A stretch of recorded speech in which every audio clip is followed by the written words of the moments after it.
The Nevada desert stretched endlessly under a blood-orange sunset as Marcus Ghost, Riley throttled his Harley down Route 50, America's loneliest road. The wind pressed against his chest, hard and steady, like it was trying to push him back. 62 years old, leather-worn, hollow-eyed, he rode like a man with nothing left to lose. Because he didn't. Stage 4. 6 months, maybe less. The doctor's words still echoed inside his helmet, mixing with the engine's low growl. For 40 years, Ghost had lived as a nomad.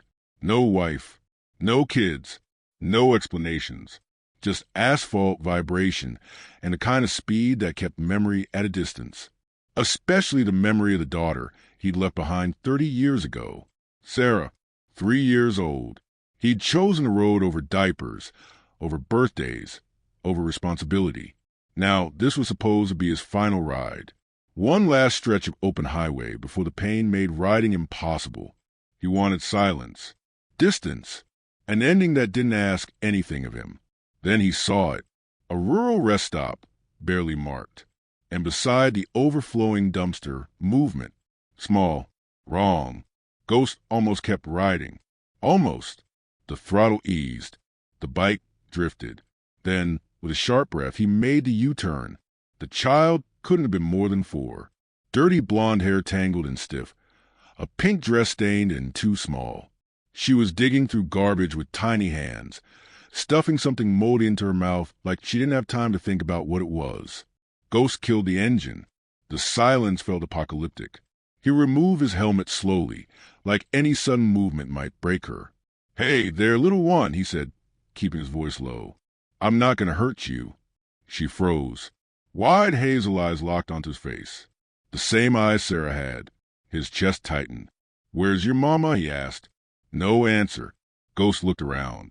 No cars. No footsteps. Just desert, heat and dying light. He checked the dumpster. Inside, a torn garbage bag.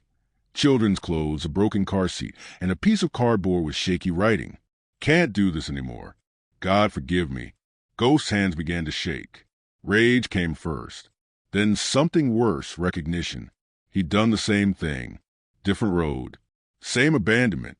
"What's your name, sweetheart?" "Emma," she whispered. He crouched, joint screaming. "That's a real pretty name." He gave her protein bars. Water.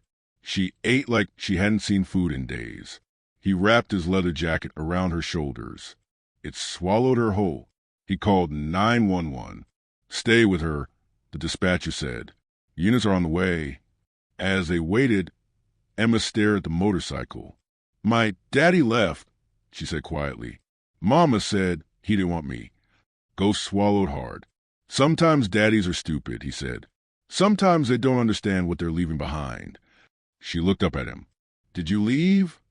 The question landed clean and brutal. "Yeah," he said. "I did." Most people believe abandonment looks like driving away. Ghost had believed that too. Sirens cut through the desert. A sheriff stepped out, eyes sharp, posture stiff. He looked at Ghost's vest, the bike, the child wrapped in leather. "You the one who called this in?" the sheriff asked. "Yes, sir." The sheriff studied him. "You planning on disappearing like whoever left her?"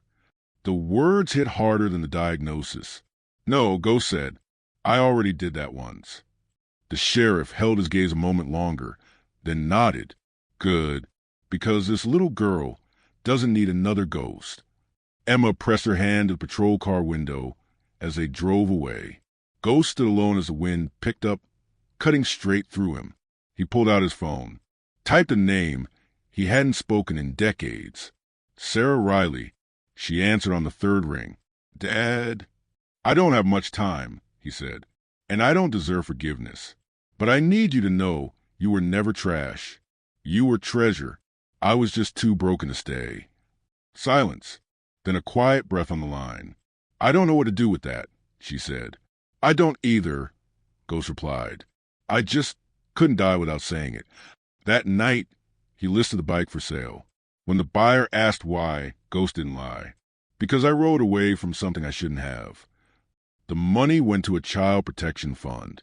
His name stayed off the paperwork. Weeks later, the pain worsened. Riding was no longer an option. But he didn't run anymore. He volunteered now.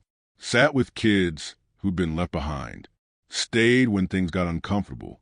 Some nights. He still woke up expecting to hear an engine. Redemption didn't erase the past. It only made the wait impossible to ignore. And that was the point. If you saw a child who'd been thrown away, would you stop, or would you tell yourself someone else will? This is Untold Stories 0. 4.